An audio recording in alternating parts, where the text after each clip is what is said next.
माही और अर्जित की शादी को 7 महीने हो चुके थे। एक बार माही अर्जित के पास रहने के लिए गई भी थी, तो उसकी सास ने बीमारी का बहाना बनाकर उसे अपने पास बुला लिया था। सास के पास पहुंचने के 15 दिनों के बाद ही अचानक से उसे उल्टियां होने लगी। टेस्ट करवाने पर पता चला कि माही माँ बनने वाली है। अब तक तो सरला जी की तबीयत में सुधार आ चुका था, तो वो कहने लगी, बहू, अब तुम प्रेग्नेंट हो, तो ऐसे समय में तुम्हें तो मेरे पास रहना चाहिए। मैं तुम्हारा खूब अच्छे से ध्यान रखूंगी। हम दोनों मिलकर बहुत प्यार से समय बिताएंगे। वहाँ तो अर्चित ऑफिस चला जाएगा, तो अकेले तुम खुद को कैसे संभाल पाओगी? इसीलिए तुम मेरे पास ही रह जाओ। सरला जी इतने प्यार से कह रही थी कि माही वहीं पर रुक गई। अब धीरे धीरे जैसे समय बीतता जा रहा था, वैसे वैसे माही का वजन थोड़ा बढ़ता जा रहा था। शुरुआत में तो उसे कुछ समझ में नहीं आया। वो पहले की तरह ही घर का सारा काम संभाल रही थी, लेकिन धीरे धीरे जब उसे काम करने में असुविधा होने लगी, तो उसने अपनी सास से कहा, मम्मी जी, मैं सोच रही हूँ कि हमें एक काम वाली बाई लगवा लेनी चाहिए। आपको तो मैं काम करने के लिए बोल नहीं सकती, और मुझसे अब इतना काम नहीं हो रहा। तो उसकी सास कहने लगी, तुम चिंता मत करो बहू, मैं हूँ ना। तुम नहीं थी यहाँ तो मैं सारा काम ही करती थी। 2 लोगों का काम करना है, उसके लिए काम वाली बाई लगवाने की क्या ज़रूरत है? मैं तुम्हारी पूरी मदद कर दूंगी। सास की बात सुनकर माही पूरी तरह निश्चिंत हो गई, क्योंकि उसे लगता था कि उसकी सास बहुत अच्छी और समझदार महिला है। लेकिन अगली सुबह उसकी सास उसे उठाते हुए बोली, बहू, चलो चाय नाश्ते का समय हो गया है। तो संकोच से वो नहीं बोल पाई कि मम्मी जी, रात के थोड़े बर्तन पड़े हैं, आप धो लीजिए। उसे खुद ही बर्तन धोना पड़ा, क्योंकि उसकी सास तो हॉल में बैठकर न्यूज़ सुन रही थी। चाय बनाने के बाद उसे लगा कि अब उसकी सास मदद करने के लिए किचन में आएगी, लेकिन उन्होंने कहा, बहू, आज कढ़ी चावल बना लो, बहुत मन कर रहा है। वो किचन में आई और फिर से कढ़ी चावल की तैयारी करने लगी।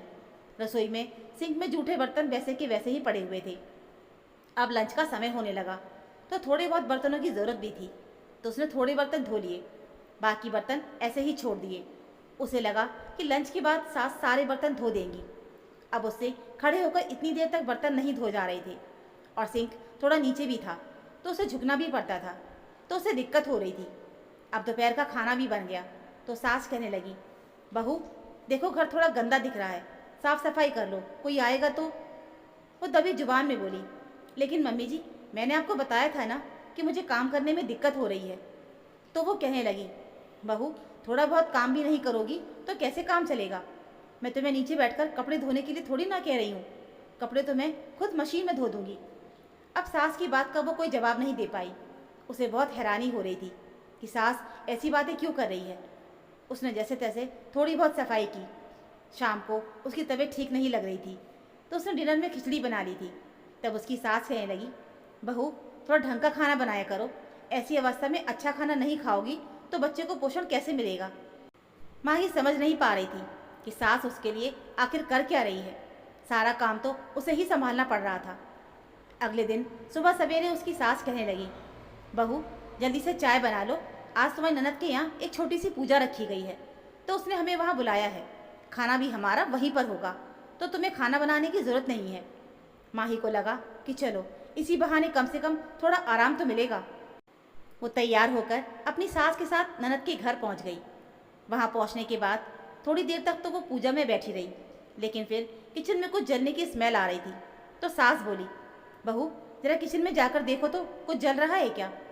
माही धीरे धीरे कदमों से चलते हुए किचन में पहुंची, तो उसकी ननद कहने लगी, भाभी, जरा ये काम संभाल लो, मुझे पूजा में बैठना है। इतना कहकर वो रसोई से बाहर निकल गई। अब माही का सर चकराने लगा। इतना सारा खाना बनाना था, और ननद सारी जिम्मेदारी उस पर डालकर चली गई थी।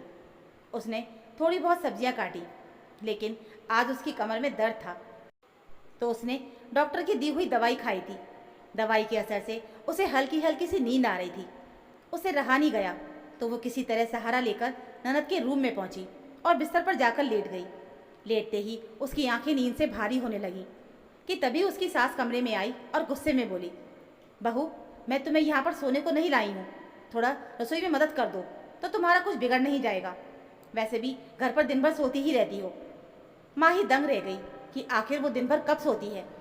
सास की फटकार सुनकर वो किचन में पहुंची, तो उसकी सास कहने लगी, सब्जी तो कट ही गई है, अब सब्जी छोंक भी दो। तो उसने एक बड़ी सी कढ़ाई में सब्जी छोंक दी।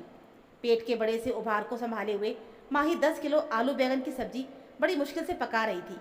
लेकिन आखिरकार कमर दर्द की दवाई के असर से प्रेग्नेंट माही को इतनी जोर का चक्कर आया कि वो फर्श पर गिर पड़ी और उसके हाथों से कांच का गिलास फर्श पर गिर पड़ा।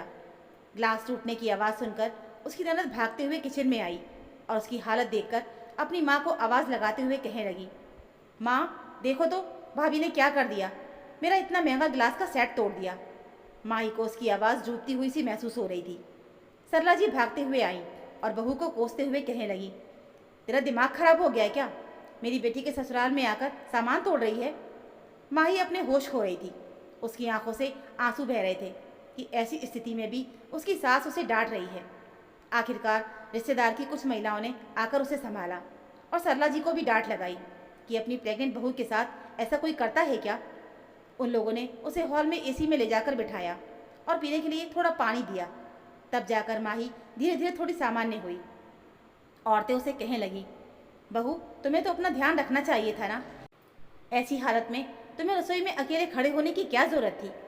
माही की आंखों में आंसू आ गए और वो भरी हुई आंखों से अपनी सास की ओर देखने लगी तो उसकी सास जल्दबाजी में सबकी बात काटते हुए कहने लगी, अरे बहू तो बस पानी लेने के लिए किचन में गई थी, चक्कर आ गए होंगे तो गिर गई होगी। ऐसी हालत में तो बहू फूल कुमारी बन गई है। अब आजकल की लड़कियों में वो दम कहाँ, हम तो प्रेगनेंसी में खेतों में काम किया करते थे। माही को बहुत तकलीफ महसूस हो रही थी कि ऐसे समय में भी उसकी सास उसकी परेशानियों को क्यों नहीं समझ पा रही है। सरला जी को लग रहा था कि बहू ने जानबूझकर नौटंकी की है ताकि औरतें उसे घेर कर बैठ जाएं और वो काम से बच जाए। अब मजबूरन उसकी ननद को किचन में जाकर काम करना पड़ रहा था। उसने 1-2 बार अपनी माँ को आवाज़ लगाई तो वो कहने लगी, अरे बेटी मैं बहू को संभाल रही हूँ, तू जरा देख ले। वो भी किचन में नहीं जाना चाह रही थी। तब मजबूरन माही की ननद ने ही सारा खाना तैयार किया। माही को अब वहाँ बिल्कुल भी अच्छा नहीं लग रहा था क्योंकि आज उसके साथ ज़रा भी अच्छा व्यवहार नहीं हुआ था। एकांत मिलते ही उसने अर्चित को फ़ोन लगाकर सारी बातें बता दी। अर्चित हक्का बक्का रह गया और कहने लगा, प्रेगनेंसी में माँ तुम्हारा ध्यान रखने की बजाय ऐसे काम करवा रही हैं, ये तो ज़रा भी अच्छी बात नहीं है। तो वो कहने लगी, मुझे तो लगा था कि मम्मी जी मुझे अपने पास रोक रही हैं तो मेरा ध्यान रखेंगी, लेकिन अब तो मुझे यहाँ रहने का मन भी नहीं कर रहा है। शुरुआत में जब तक मुझसे काम होता रहा मैं करती रही क्योंकि मम्मी जी कहती थी कि काम करती रहोगी तो नॉर्मल डिलीवरी होगी, लेकिन अब जब मेरी तबीयत ठीक नहीं लग रही तो मुझे आराम देने की वजह वो खुद से तुलना करके मुझसे काम करवा जा रही हैं। कहते कहते वो फ़ोन पर सिचकने लगी थी तो अर्चित परेशान हो गया और कहने लगा, तुम चिंता मत करो, मैं कुछ करता हूँ। शाम को जब माही अपनी सास के साथ घर पहुँची तो सरला जी हॉल में पहुँचते ही उसे डांटते हुए कहने लगी, कटवा दी ना नाक मेरी लोगों के सामने, क्या सोच रहे होंगे मेरे बारे में कि मैं ऐसे समय में बहू से काम करवाती हूँ। माही दबी जुबान में बोली, तो गलत क्या सोचेंगे, ऐसी हालत में भी आप मुझसे काम तो करवा ही रही थी ना। ये सुनकर उसकी सास गुस्से से भड़क उठी और कहने लगी, मुझसे जुबान लड़ाती है, इसका मतलब तूने जानबूझकर ये सब कुछ किया था ताकि लोगों को मुझे सुनाने का मौका मिले। अभी वो कुछ और बोलती इससे पहले ही दरवाजे की घंटी बजी। सरला जी ने जाकर दरवाज़ा खोला तो सामने बहू के बड़े भैया राकेश को देखकर उनका चेहरा उतर गया। वो धीरे से बोली, अरे बेटा तुम यहाँ। राकेश कहने लगा, मैं अपनी छोटी को अपने साथ ले जाने के लिए आया हूँ। वो कहने लगी, अरे बेटा ऐसे समय पर बहू यात्रा थोड़ी कर सकती है, मैं हूँ ना उसका ध्यान रखने के लिए, तुम लोग परेशान क्यों होते हो। तब माही धीरे से बोली, माँ जी अगर प्रेगनेंसी में बहू 20 लोगों का खाना बना सकती है तो ट्रैवल भी आराम से कर सकती है। वैसे भी भैया अपनी कार लेकर आए हैं तो मैं आराम से कार में चली जाऊंगी, आप चिंता मत करिए। उसकी सास गुस्से से उसे घूरने लगी और बोली, अर्चित ने तुझे यहीं पे रहने के लिए कहा था ना बहू, तो मैं तुम्हारा ध्यान रखूंगी। तब राकेश ने खुद ही अर्चित को फ़ोन लगाया और फ़ोन सरला जी के हाथों में पकड़ा दिया। वो कहने लगी, देखो बेटा मैं बहू को ऐसे नहीं जाने दे सकती, आखिर हमारे घर की आने वाली पीढ़ी का सवाल है, मैं कोई खतरा मोल नहीं ले सकती। अर्चित उन्हें डांटते हुए बोला, जब मेरी पत्नी से इतने सारे लोगों का काम करवा रही थी तब तुम्हें आने वाली पीढ़ी का ध्यान नहीं था। सरला जी गुस्से से बोली, तो तेरी पत्नी ने फ़ोन करके ये सब आग लगाई है। अर्चित कहने लगा, उसने कोई झूठ नहीं कहा, लेकिन सोचो अगर आज वो पेट के बल गिर गई होती तो क्या होता, क्या तब तुम्हें चिंता नहीं होती कि तुम्हारी आने वाली पीढ़ी का क्या होगा। सरला जी का चेहरा सफ़ेद पड़ गया था। उन्होंने बिना कुछ कहे राकेश की ओर फ़ोन बढ़ा दिया। और चुपचाप अपने रूम में चली गई। तब माही भी अपने रूम में जाकर फटाफट से अपना सामान पैक करने लगी। थोड़ी देर के बाद वो सास को बताकर अपने भैया के साथ वहाँ से निकल गई। उसके बाद तो डिलीवरी तक वो मायके में ही रही।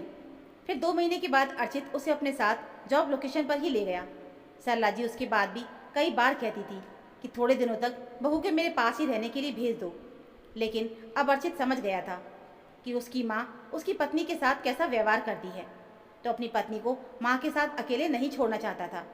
इसलिए उसने साफ साफ कह दिया था, आपको जब भी मन करे मेरे पास चली आना, लेकिन मेरी पत्नी आपके साथ तो बिल्कुल नहीं रहेगी।